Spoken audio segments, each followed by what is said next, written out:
Praise Jesus. Praise Jesus. Magandang umaga po muli dito sa mga taga Lumang Palengke. Pagpalain po kayong lahat ng Panginoon. Mapagpalang umaga sa inyong lahat. At pagpalain tayo lahat ng salita ng Diyos na ating mapapakinggan sa umagang ito. Ako po'y mangangalangin ng Panginoon. Salamat po. Muli mo akong dinako sa lugar na ito ng Lumang Palengke upang ang mga taga rito, Panginoon, mga nagtitinda, mga namimili, mga nagdadaan, ay mapagpala ng iyong mga salita. Mangusap ka sa bawat isa sa amin, ipuin mo aming mga puso, gisingin mo aming mga espiritu, Panginoon, at buhayin. At anumang espiritu na hindi mula sa iyo, pinapaalis ko sa lugar na ito at pinababalik ko sa hell in Jesus' name.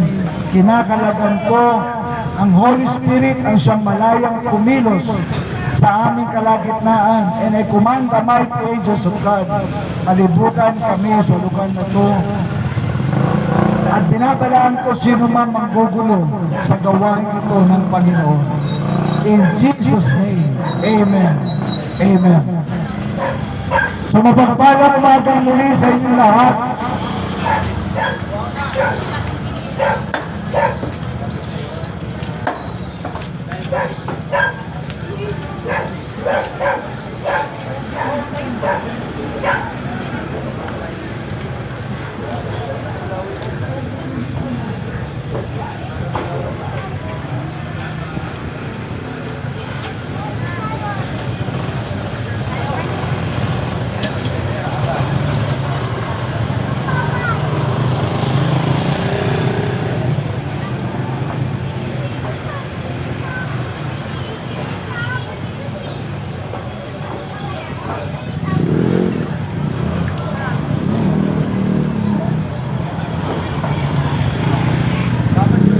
Praise God. Ang sabi sa Romans chapter 2 verse 23,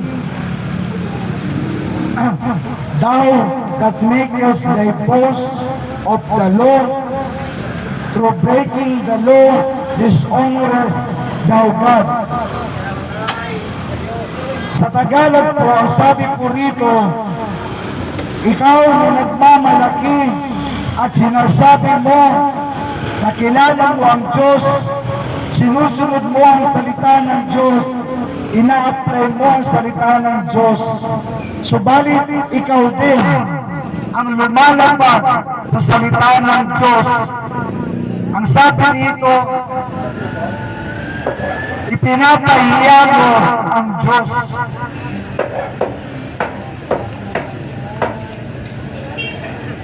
Marami po sa atin, kasama ako doon, na nagmamalaki tayo minsan, na tayo ay kilala natin ang Diyos, sumusunod tayo sa salita ng Diyos. Yung kanang kamay natin ginagawa ang gusto ng Diyos, subalit ang kaliwang kamay natin ay ginagawa ang ayaw ng Diyos. Tayo po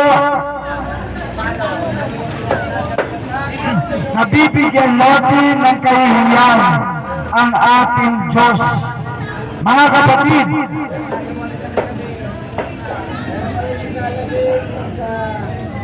kung sinasabi natin mahal natin ang Diyos at tayo ay may Diyos, dapat makita ito sa ating mga buhay. Dapat makita ito sa ating pag-ibig sa kapwa.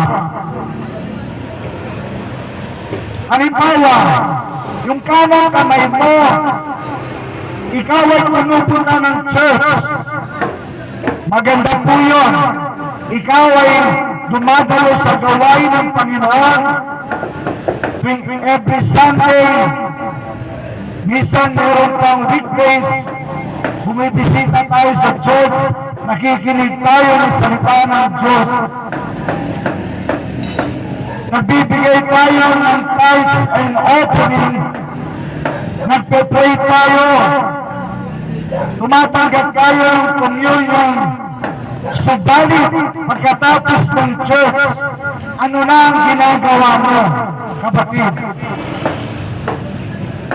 Ang sabi ng salita ng Diyos, ikaw na gumagawa, ikaw na alam ang salita ng Diyos, ikaw din mismo ang sumisira sa salita ng Diyos. Why thy boast of the law? Through breaking the law, dishonors thou God. Kung tunay daw po na tayo ay nasa Panginoon, dapat mahayag ito sa ating pang-araw-araw na pamumuhay. Halimbawa, nag-church ka this Sunday, paano yung Monday to Saturday? Pag wala ka na sa harap ng Panginoon, paano mo ina-apply ang salita ng Diyos? Maraming mga tao nagmamalaki, kilala nila ang Diyos, nagbabasa ng salita ng Diyos, nananalangin sa Diyos, subalit ina-apply ba natin ang salita ng Diyos? Kung hindi, kapatid, binibigyan mo ng kahihiyan ang Diyos. Ang iba sa atin, sa kanang kamay ginagawa ang kalooban ng Diyos, sa kabilang kamay ginagawa ang hindi kalooban ng Diyos. Kapatid, kapag ganun daw tayo, binibigyan natin ng dishonor ang ating Diyos. Ipinakahiya natin ang Diyos. Mga kapatid,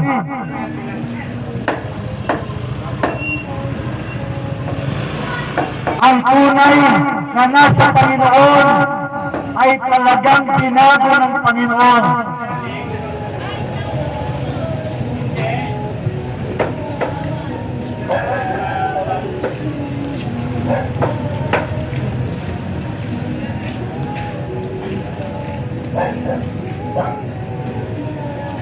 Kaya ang sabi ng salita ng Diyos, 2 Corinthians 5:17, therefore, if any man be in Christ, he is a new creature. All things are passed away. Behold, all things are become new. Sa Tagalog, ang sabi ng salita ng Diyos, ang sino man na kay Kristo Jesus, siya ibago ng nilalang. Ang mga dating bagay ay nawala na, lumipas na, at siya ay naging totoong bago. Mga kapatid, sino ba sa atin dito nagsasabi, ako, kilala ko na ang Diyos? Sapagkat sabi ng salita ng Diyos, kapag nakilala mo ang Diyos, babaguhin ka ng Panginoon. Hindi pa pwedeng kalahati lang ang mababago sa iyo. Subalit ito ay proseso. Yung unang araw na makilala mo si Jesus, ikaw ay bago ng nilalang. Doon nag-umpisa sa iyo, kapatid. Yung araw na nagsisi ka sa kasalanan mo at tinanggap mo si Jesus bilang Panginoon tagapagligtas, yun yung araw na ikaw ay naging bago na. Hindi na ikaw yung dati, bago ka nang nilalang. Hindi na ikaw yung dating magmanakaw, hindi na ikaw yung dating durugista, hindi na ikaw yung dating naglalaman ng kapwa, hindi na ikaw yung dating mapag-abuso sa asawa. Kapag nakilala mo na si Jesus, tinanggap ko siya bilang Panginoon tagapagligtas. Yun yung umpisa na ikaw ay ipapanganak muli. Yung dating pagkatao mo ay mamamatay at babangon yung bagong ikaw. Kaya nga, si Apostol Pablo, nung wala pa siya kay Kristo, siya ay taga-usig ng mga mananampalataya. Subalit, nung na-encounter niya si Jesus, papuntang Damascus, siya ay tinulang ng Panginoon ng 3 araw at binigyan ng Panginoon ng panibagong paningin. At si Pablo ay naging bagong nilalang. Dati Saul, nung wala pa siya kay Kristo, subalit nung siya ay kay Kristo na, siya po ay naging Pablo, bagong nilalang. Mga kapatid, kung hanggang ngayon, hindi mo pa pinatutuloy ang Panginoon, kapatid, ikaw ay nasa luma pang pagkatao at ikaw ay nasa benche ng hell. Mga kapatid, walang lumang pagkatao ang papasok sa kaharian ng Diyos. Yung pang totoo, mga kapatid, kailangan tayong ipanganak muli. Kailangan tayong mag-born again. Ang born again ay hindi po yan reliyon. Yan po ay yung mga taong luma at binago ni Kristo. Kapagkat kung hindi mangyayari yun, kapatid, wala kang langit na maasahan pagpanaw mo sa mundong ito. Sapagkat kung hindi tayo nagsisi sa ating mga kasalanan at hindi natin tinanggap si Jesus bilang Panginoon tagapagligtas, tayo po ay mga dati pa. Hindi pa tayo binago ng Panginoon. Kailangan tayo ipanganak muli sa espiritual. Sa paanong paraan, pagsisihan mo ang mga kasalanan mo, tanggapin mo si Jesus bilang Panginoon at tangi mong tagapagligtas.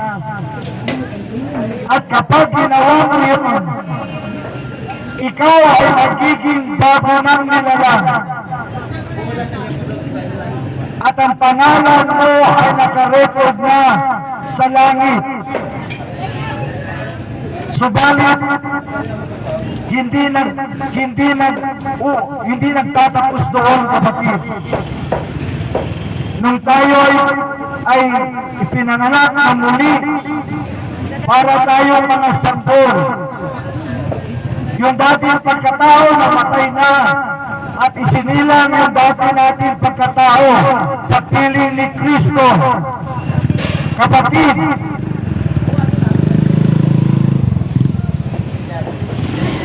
kung nasa dati ka pang pagkatao, wala ka pang kaligtasan, kapatid. Yan ang sinasabi ko sa inyo. Kapag tayo ay wala pa sa bagong pagkatao, wala tayong kaligtasan, mga kapatid. At magiging bago lang tayo kung tayo ay magsisisi sa ating mga kasalanan, hihingi ng kapatawaran sa ating mga kasalanan, at pagkatapos tatanggapin si Jesus bilang Panginoon at tanging nating tagapagligtas. Doon lang tayo magiging bago at doon lang tayo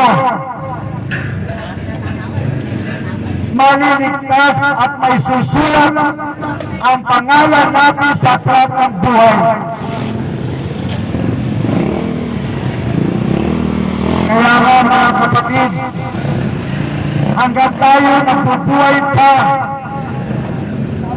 isubo na natin sa Panginoon yung dating pagkatao natin, sapagkat wala tayong kaligtasan sa dating pagkatao natin, sapagkat yung dating pagkatao natin ay namumuhay pa sa kasalanan at wala na tayong tagapagligtas. Kapatid, maliligtas ka lang kung ikaw ay sasampalataya sa Panginoon Yesus. Pag-uwi mo sa bahay, bago ka magluto, bago ka maglaba, kung ano man ang gagawin mo, manalangin ka muna. Isuko mo muna yung dati mong pagkatao kay Kristo.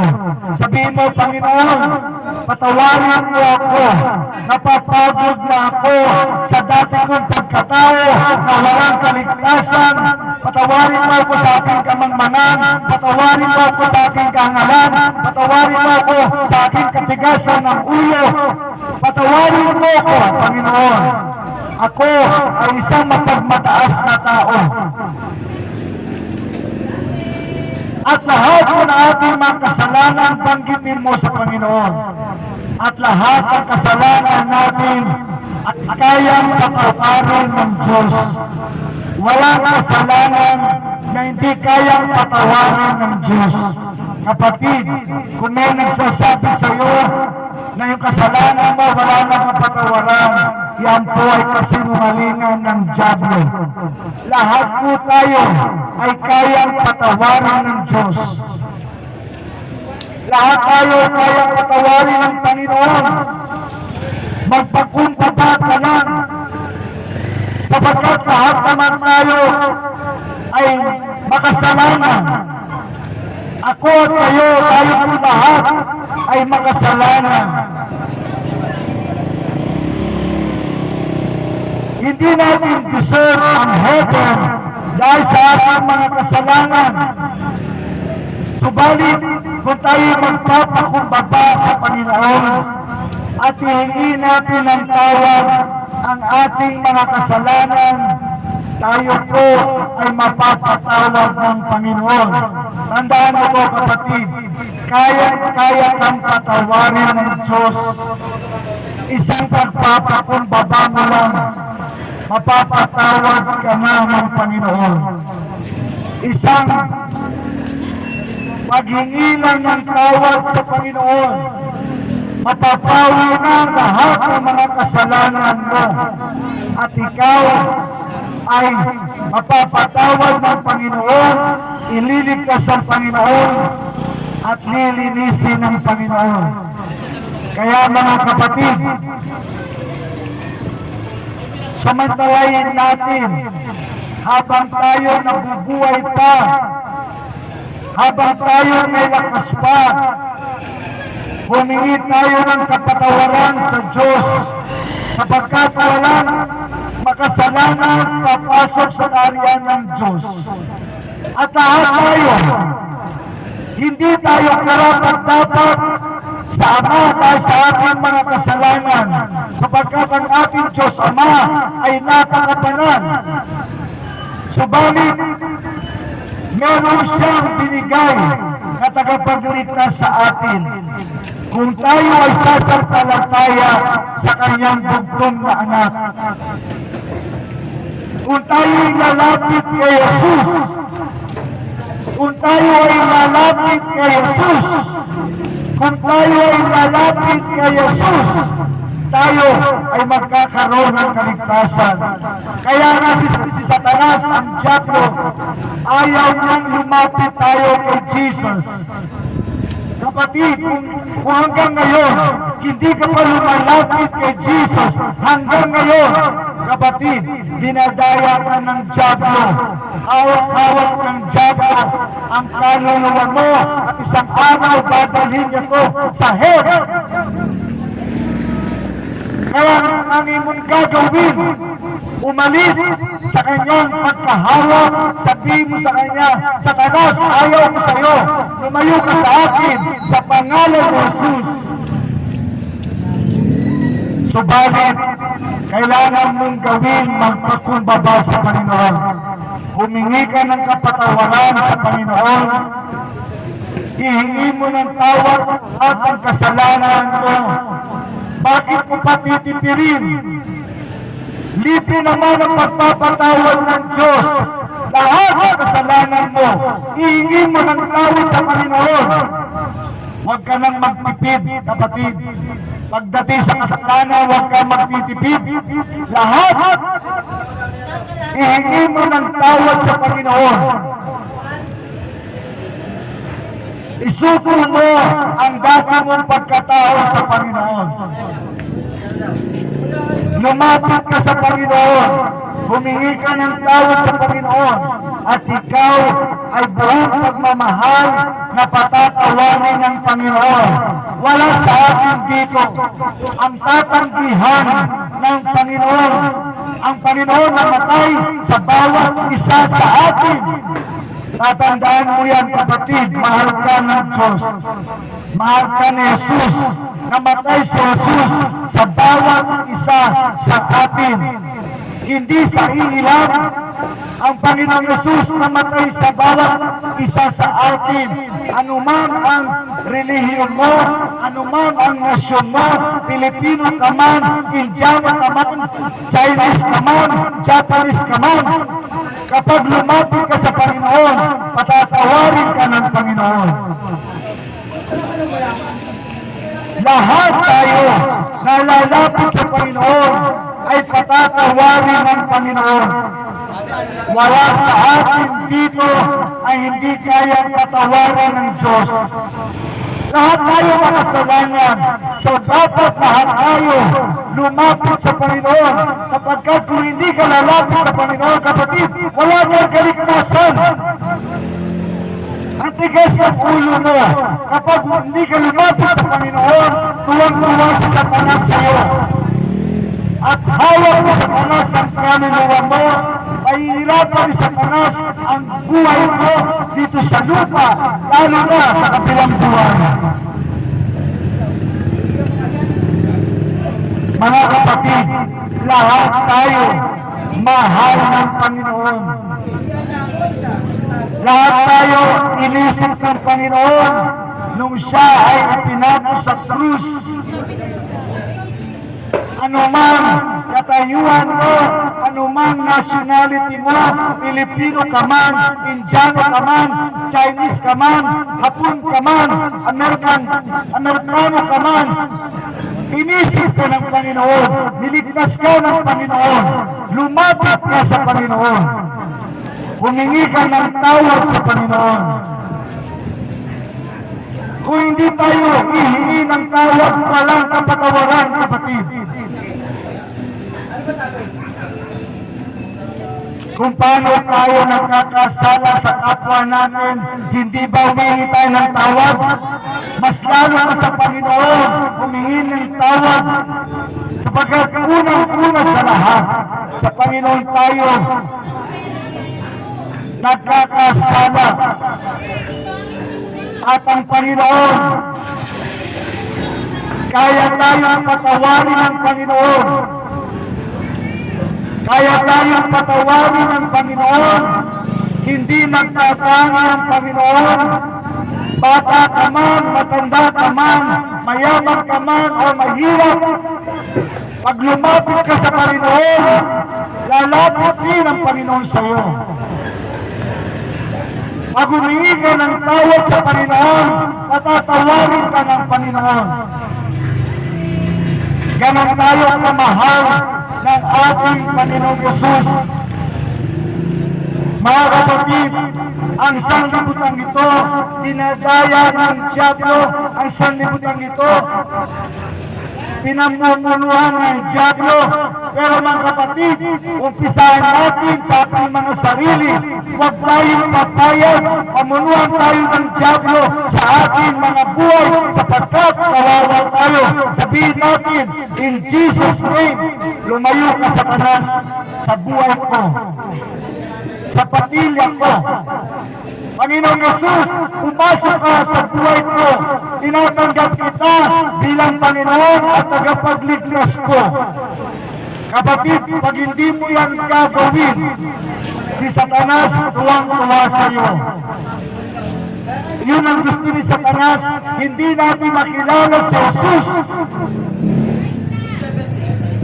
Sapagkat kapag makilala mo si Jesus, palalayain ka ni Jesus sa kasalanan, sa sakit at karamdaman, sa kahirapan, sa kamangmangan ang Panginoong Jesus at magpapataya sa atin sa kasalanan, sa karumihan, sa apoy ng impyerno, sa mga umaalipin sa atin na bisyo, sakit at karamdaman. Kapatid, kapag ikaw ang nagsisi sa kasalanan mo, patatawarin ka ng Panginoon, nilinisin ka ng Panginoon, at kapag tinanggap mo siya bilang Panginoon, tagapagligtas mo, ikaw ay maniligtas sa araw na tinanggap mo siya.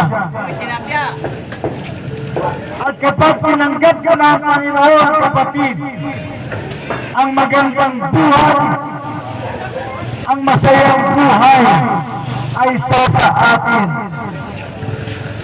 At yun ang ayaw ni Satanas. Mga kapatid, bakit ba natin hinahayaan si Satanas magharian tayo sa ating mga buhay? Panahon na, kapatid, lumayo ka sa pili ni Satanas, lumapit ka sa Panginoon. Ang tanging mong gagawin, magsisi sa kasalanan at tanggapin si Jesus. Hanggat hindi mo tinatanggap si Jesus, si Satanas naghahari sa iyo. Yun ang totoo. Kahit na walang paligoy-ligoy ang salita ng Diyos. Hanggat wala si Jesus sa buhay mo, hawak-hawak ka ni Satanas. At wala kang kaligtasan, kapatid, at kawawa ang kaluluwa mo dito sa lupa, naghihirap ka na. Pagdating sa kabilang buhay, mas lalo kang maghihirap. Kaya nga dito pa lang sa buhay, huwag natin siyang papayagan.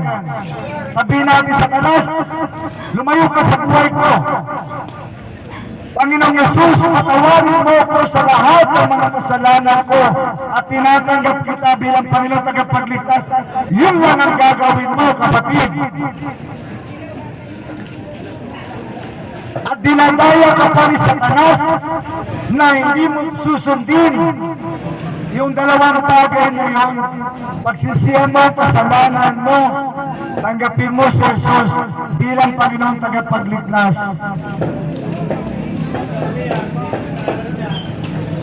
Hindi nyo ba napapansin sa tuwing meron kapahayagan ng salita ng Diyos, si Satanas ay natataranta, gumagawa ng mga hakbang upang hindi natin mapakinggan ang salita ng Diyos, upang ang salita ng Diyos pumasok sa kaliwa, lalo sa kanan ng ating mga tenga. Kapatid, huwag mo papayagan yun. Huwag mo papayagan yun.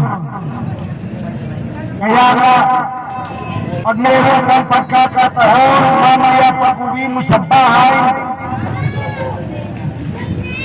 maniknuhod ka sa Panginoon, magpakumbaba ka sa Panginoon, humingi ka ng tawad sa mga kasalanan mo sa Panginoon.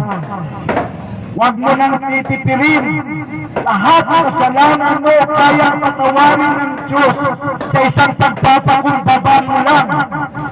Sabihin mo na sa Lord, Panginoon, lahat ng kasalanan ko na hindi ko nahingi ng tawad, patawarin mo, Panginoon.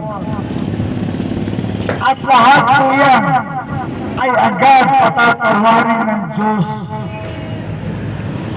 At sabihin mo na, Panginoon, sinusuko ko na ang buhay ko. Tinatanggap ka kita bilang Panginoon tagapagligtas ng buhay ko. Pagod na ako sa buhay ko. Pagod na ako sa mga bisyo. Pagod na ako sa pambababae. Pagod na ako sa pagkalulong sa alak, sa droga, sa kasalanan. Panginoon, sinusuko ko na lahat sa iyo. Tinatanggap kita bilang Panginoon at tanging kong tagapagligtas. Kapag ginawa mo yun, kapatid, yayakapan ka ng Panginoon at sasabihin sa iyo ng Panginoon sa Espiritu mo, anak, pinatawad na kita, nilinis na kita, niligtas na kita. Isinulat ko na ang pangalan mo sa aklat ng buhay. At magmula sa araw na ito, ako na ang maggagabay sa lahat ng gagawin mo. Hindi ba napakaganda nun, kapatid? Kesa naman, inahayaan natin ng Diablo ang maghari sa ating mga buhay, kapatid. Nasa tama pa tayong pag-iisip kapag ang Diablo ang inahayaan mo maghari sa buhay mo.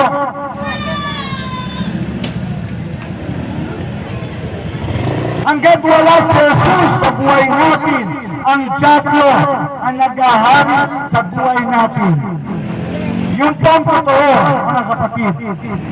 Kaya pagmula sa araw na ito, huwag mong papayagan ang Diablo manatili sa buhay mo. I-resist mo siya. Humingi ka ng tawad sa Panginoon sa mga kasalanan mo. Tanggapin mo agad si Jesus bilang Panginoon na tagapagligtas mo. Nang sa gayon, nakawala ka sa pagkakahawak ni Satanas. Makalaya tayo sa pagkadaya ni Satanas sa buhay natin. Ang tao na walang relasyon kay Jesus hanggang ngayon, hawak-hawak ni Satanas ang buhay mo. Wala kang kaligtasan, wala kang kapayapaan, magulo ang buhay mo, walang direksyon ang buhay mo, pagkatapos pupunta ka pa sa hell. Kapatid, kawawa ka. Ayaw ng Diyos ng ganon. Kaya pinadala niya kanyang buntong na anak.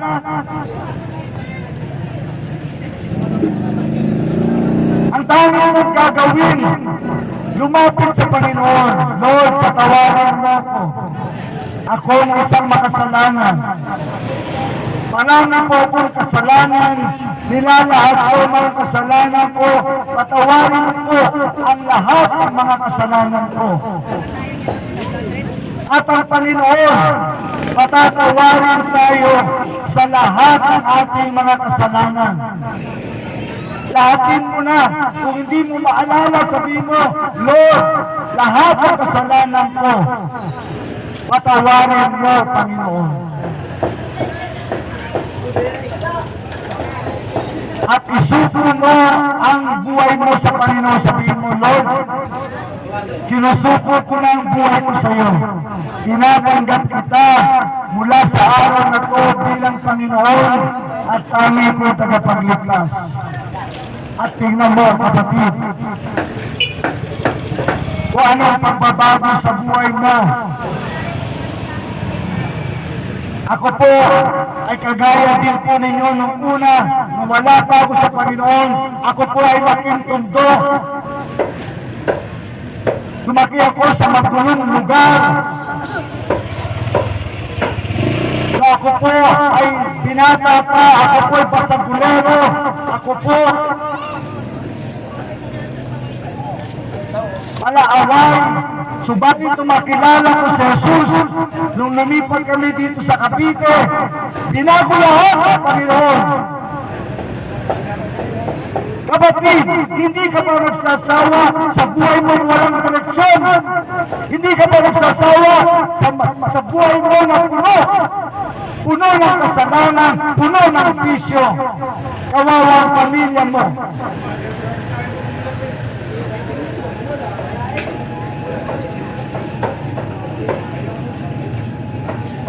Kaya nga po mga kapatid, hanggang kay pagkakataon, isupo natin ang buhay natin sa Panginoon. Humingi tayo ng tawad sa ating mga kasalanan at papasukin mo sa Jesus. Sabihin mo, Panginoon, sungko na ako, pagod na ako sa buhay ko ito, ikaw na ang magmaniobra sa buhay ko. Yun ang sasabihin mo sa Panginoon at lahat nababago. Kung paano binago ako ng Panginoon, baka mas masama pa ako sa inyo noon. Kung ako nga ang napakasama, binago ng Panginoon, ikaw pa kaya? Walang pinakamasama na hindi kayang baguhin ng Panginoon. Walang kasalanan na di kaya patawarin ng Panginoon, kapatid.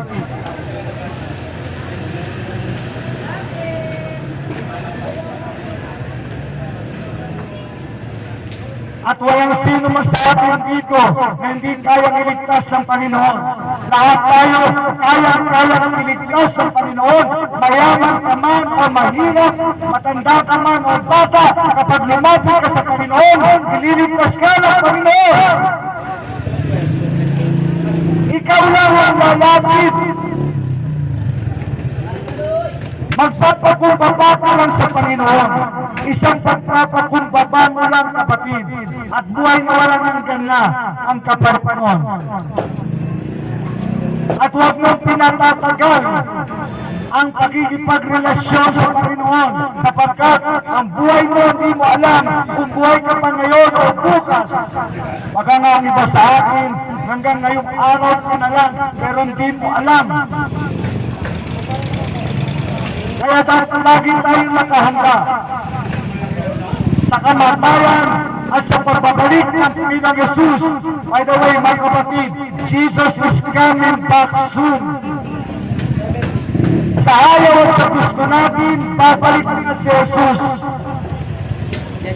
Nakahanda ka man o hindi, babalik na si Jesus at kukunin ni Jesus yung mga sumasampalataya sa kanya dito sa lupa upang hindi nila maranasan ang 7 taon na paghahari ni Satanas sa lupa.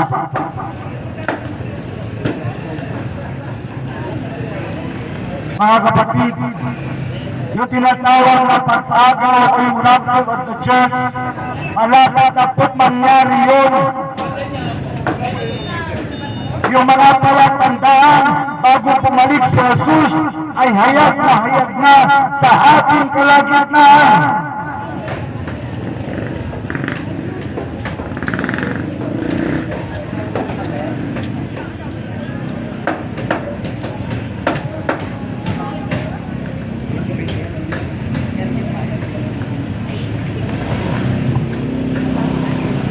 Ang sabi sa Matthew 24:7, for nation shall rise against nation. Kagaya po na nangyayari ngayon sa Israel at sa Iran, nation shall rise against nation. At US at Iran, Russia and Ukraine. Kapatid, kailan ka gigising? Sa pagkakatulog mo, Jesus is coming back soon. Sa ayaw at sa gusto mo, babalik ang Panginoong Jesus.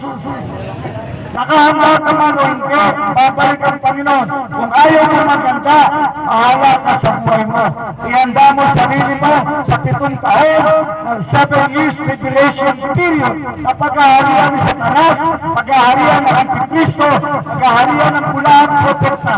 Ihanda mo sarili mo sa araw ngayon. Walang makapipili, walang katag sa noo at sa palad. Kapag nagpatatag ka naman, wala ka ng kaligtasan. At mag-tumbling ka pa, wala ka ng kaligtasan.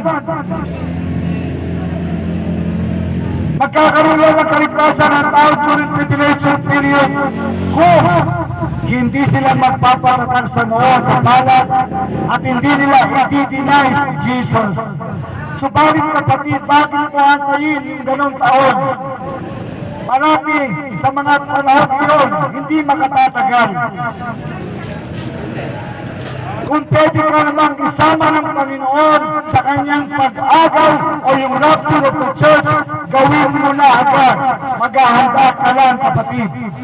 At tanging mong gagawin paghahanda, pagsisiyan mo mga kasalanan mo, tanggapin mo si Jesus bilang Panginoon tagapagligtas. Paulit-ulit na lang.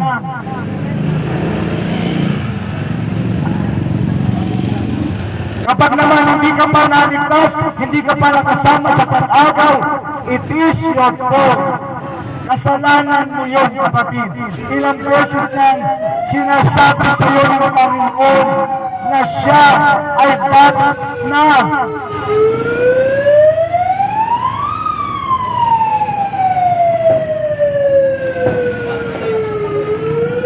Ilang beses sa atin pinapakita ng Panginoon na babalik na siya. Ang mga palatandaan ng kanyang pagbabalik ay hayag na sa ating harapan. For nation shall rise against nation and kingdom against kingdom, and there shall be famines and pestilences and earthquakes in diverse places. Kapatid, ang Panginoon mismo pinapakita na sa atin, babalik na siya. Kamakailan naranasan natin yung earthquake sa Mindanao. Ang mga tao pag walang earthquake, ang buhay nila same as before. Walang pinabago. Ngayon pag nag-earthquake, doon lang makikilala ang Diyos, doon lang magpapakumbaba sa Diyos, doon lang hihingi ng tawad sa Diyos. Paano? Kung hindi ka nakasurvive sa earthquake, and God forbid, mangyari ito sa lugar na ito. Wag na lang mangyari. Subalit mga kapatid, nakasulat sa Bible, and earthquakes in diverse places. Kaya hindi natin alam kung saan ito magmumula. Subalit ito ay mangyayari sapagkat nakasulat ito sa Bible. Kaya ang tanging paghahanda na dapat nating gawin ay spiritual.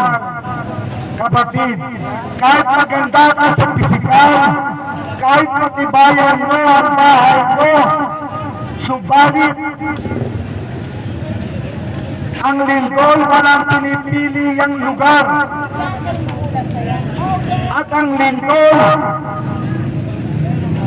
ang Diyos mismo ang gumagawa sapagkat ang tao ay lubos na makasalanan, patuloy na makasalanan, patuloy na gumagawa ng kasamaan. Kaya ang tanging gagawin ng tao, magsisi sa kanilang mga kasalanan, sumampalataya sa Panginoong Yesus, tanggapin siya bilang Panginoon at tagapagligtas nila. Kapatid, pag ginawa mo yun, anumang lindol ang dumating, you are in a safe mode.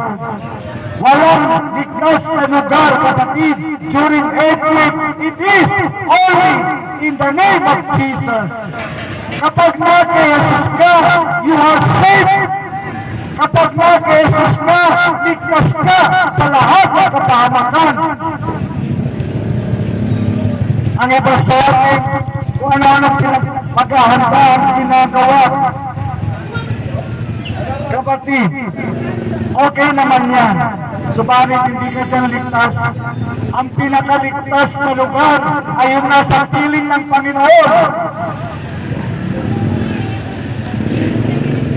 Kapag tinanggap mo si Jesus bilang Panginoon tagapagligtas mo, you are safe forever dito sa lupa.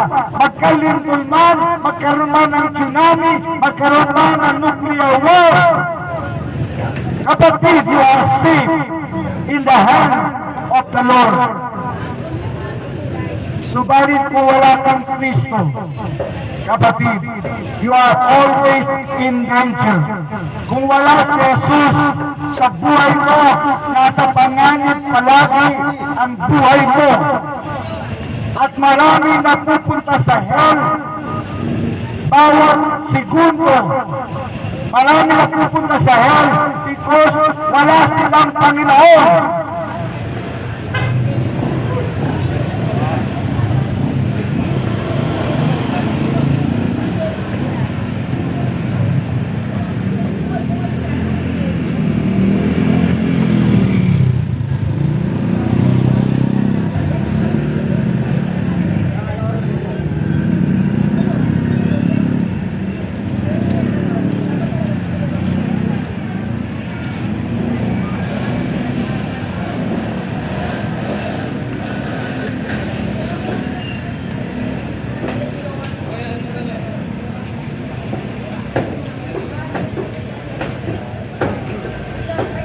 Ang sabi ng salita ng Diyos, if we confess our sins, He is faithful and just to forgive us our sins and to cleanse us from all unrighteousness. Kung tayo daw po magpapakumbaba sa Panginoon, hihingi ng kapatawaran sa Panginoon, tayo daw po ay buong pagtatapat na patatawarin ng Panginoon sa lahat ng kasalanan, sa lahat ng kalikuan, sa lahat ng pagmamataas natin sa Panginoon. Tayo po ay patatawarin ng ating tapat na Diyos at nilinisin sa anumang kalikuan ng ating Panginoon.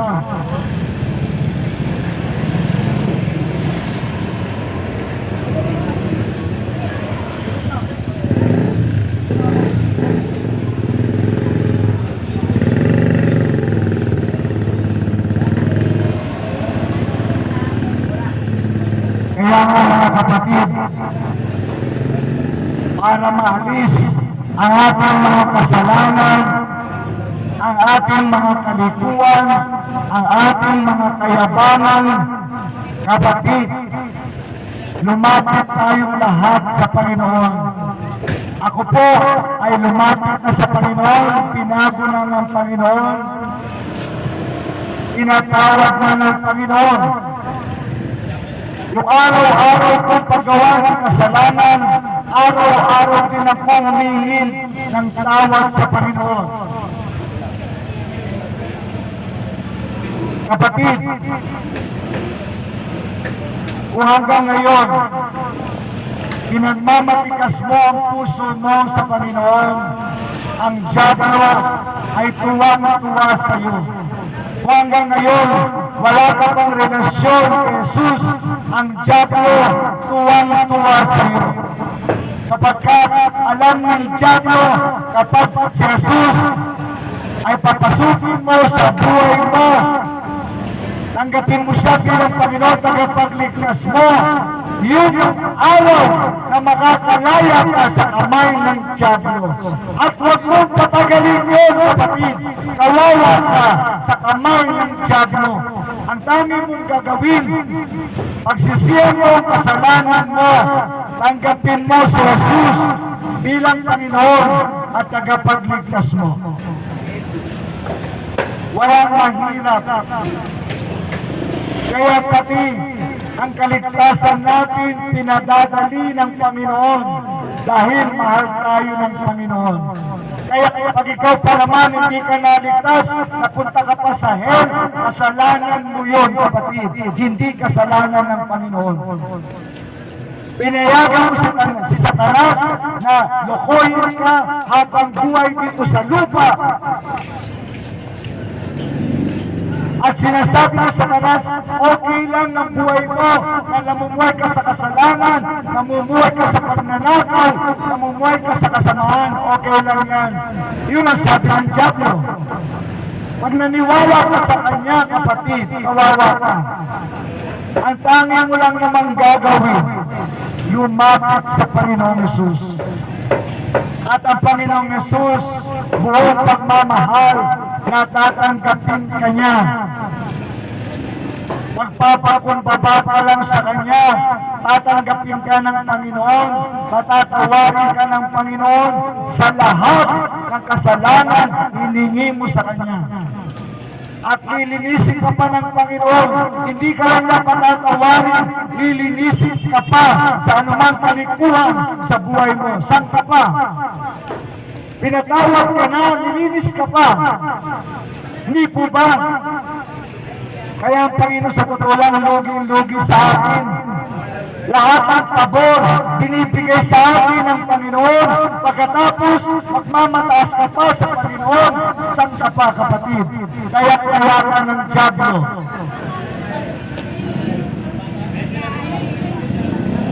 Ayaw ni Satanas na makilala natin si Jesus. Ayaw ni Satanas, papasukin natin si Jesus bilang Panginoon tagapagligtas ng buhay natin. Sapagkat kapag ginawa natin yun, makakalaya tayo sa kasalanan, makakalaya tayo sa sakit at karamdaman, makakalaya tayo sa mga daya ng dyablo. Ayaw mo pa noon, kapatid.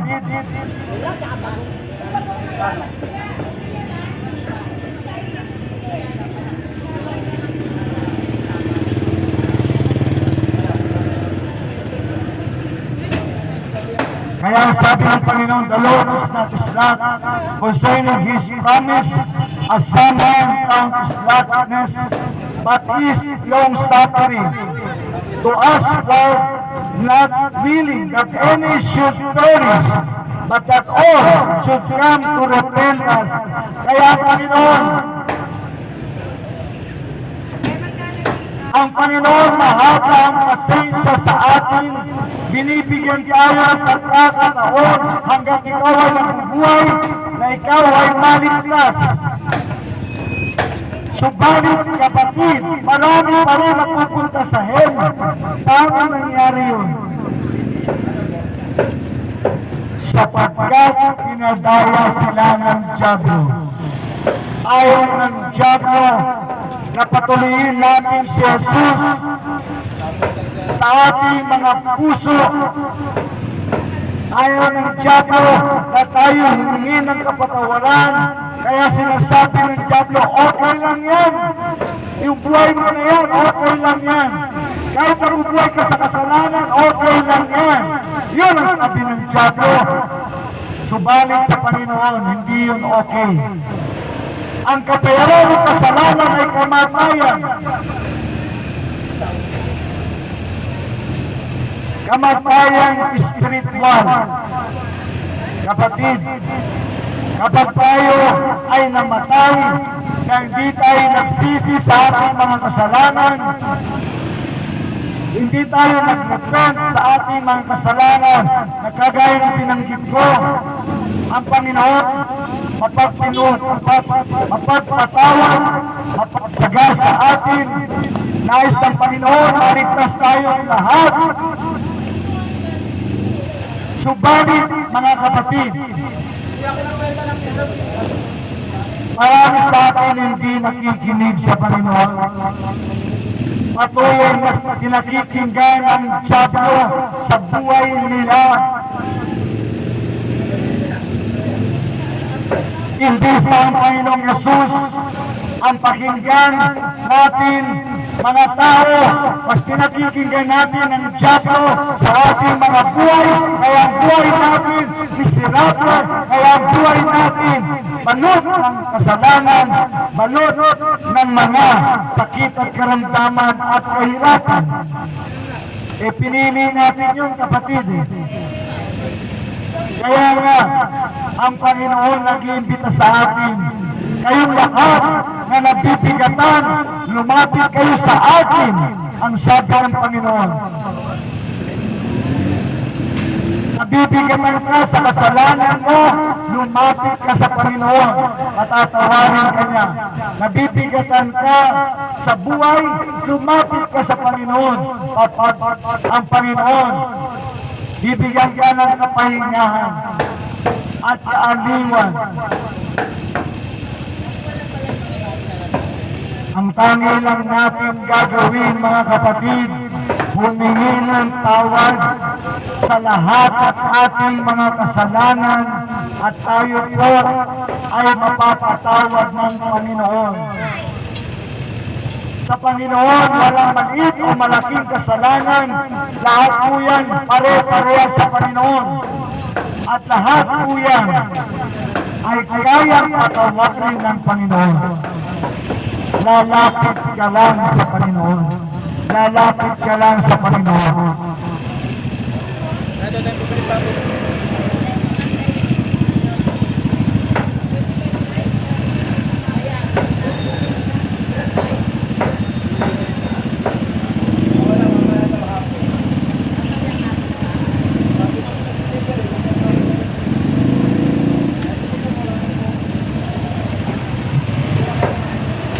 Kaya sabi sa Romans chapter 5 verse 8, but God commanded His love towards us, that while we were yet sinners, Christ died for us.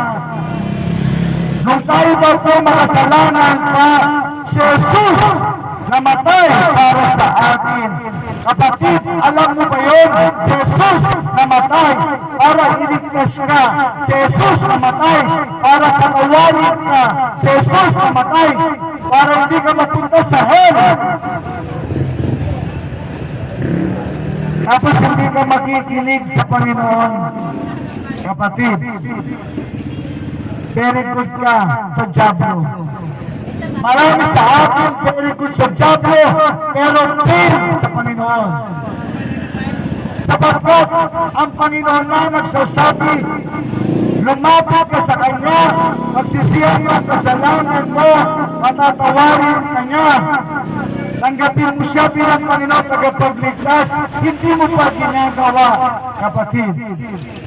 Kasabihin sa'yo ng Diablo, very good ka. Very good ka. Sapagkat isang araw dadalhin kita sa hell.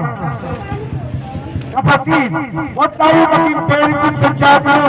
Sa Panginoon tayo maging very good. Kawawa tayo sa kamay ng Diablo. Lumapit tayo kay Jesus. Kay Jesus tayo maging very good. Lumapit lang tayo sa Panginoon. Pagsisiyan natin ang ating mga kasalanan, tanggapin si Jesus bilang Panginoon tagapagligtas, at ikaw ay magiging very good sa Panginoon.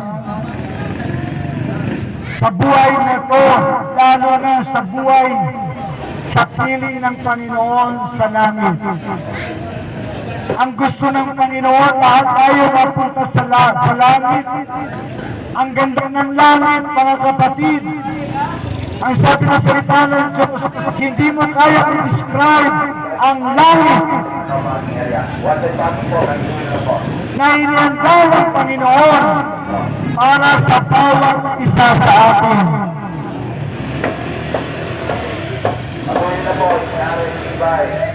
Jesus is coming back soon. Jesus is coming back soon. Jesus is coming back soon. Nakahanda ka man o hindi, kapatid, babalik na siya. Kapag naiwan ka sa pag-agaw ng Panginoon, kasalanan mo yun, kapatid. Kapag napunta ka sa hell, kasalanan mo yun, kapatid. Hindi kasalanan ng Panginoon. Sapagkat nung nabubuhay ka pa, nung kalakasan mo pa, sinasabi na sa iyo ng Panginoon ang dapat mong gawin. Kagaya ngayon, pero hindi mo pinapansin. So sino mawawalan? Tayo po mawawalan, hindi ang Panginoon. Sa unang araw to, may-ari ng ibay. Ako po ay nananalangin na kung hindi po kayo makakasunod, pag-uwi nyo sa bahay, manalangin kayo, humingi kayo ng tawad sa Panginoon, tanggapin nyo ang Panginoon bilang Panginoon tagapagligtas.